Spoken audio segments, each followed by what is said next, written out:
Level 989. Welcome to a 989 on Health Extra. These quick supplements should help ease any withdrawal symptoms you may experience while waiting for our next full episode. So, Mike, what's on today's agenda?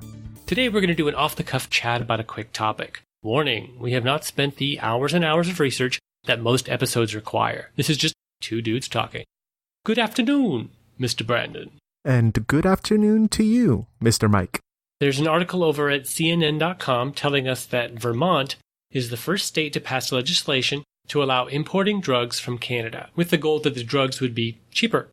So, Brandon, would you read the quote from the article for us? Absolutely. The price for many drugs, especially specialty drugs, has gone sky high, said State Senator Virginia Lyons, a Democrat who co-sponsored the bill. We've found that drugs from Canada are very safe and the equivalent of FDA approved, and we could keep our costs down by having our own wholesale importer and allow our people to buy at this reduced cost. It's about time that happened. Now, I'm no political expert, but I have to wonder if that's more of a threat to the pharmaceutical industry than a thing that would really come to pass. Aren't most drugs imported anyway? AstraZeneca, Bayer, Merck, they're all German companies. In fact, most of the familiar names in medicines come from overseas, right?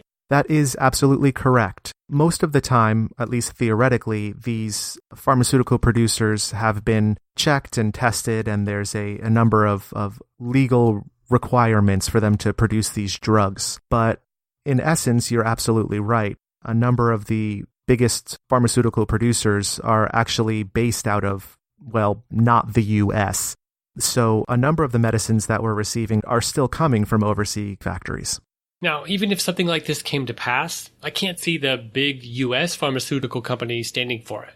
I can imagine some tariffs suddenly being slapped on Canadian drugs, making them even more expensive than the other, more entrenched sources. I can't imagine the U.S. ever putting tariffs on someone like Canada. I think back to things like NAFTA, the North American Free Trade Agreement way back in the day. That was during the Ross Perot running for president thing. Probably lots of younger folks don't remember that, but I have to agree that there are actually probably a number of reasons that even if legislation were passed, bringing in Canadian drugs won't be a long-term solution to reduce drug costs. If for no other reason, then the Canadian production is comparatively low. So even if we were able to import every drug that they were willing to export to us, it wouldn't really match the need that we have here in the U.S. So while the initial costs may drop slightly, having market forces balance out the gap in our need as opposed to the supply, I think we're going to be still looking at a fairly sizable chunk of change that needs to be spent.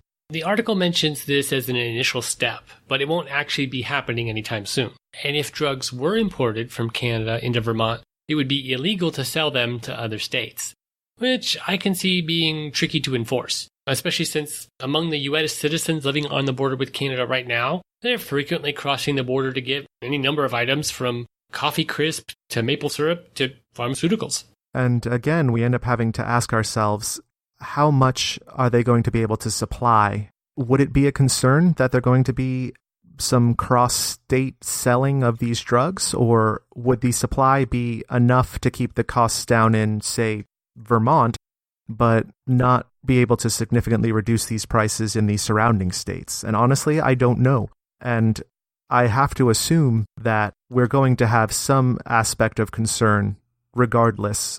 You're absolutely right in that there are people now who are crossing the border to get cheaper drugs or to get a number of either items that we just can't get at the same reasonable price here in the United States. I think your initial statement was correct in that it seems almost more like a threat. Look, we have some option to put ourselves back in control of the costs of our drugs, more than it is an actual viable solution to some of the cost issues we're having with American pharmaceuticals.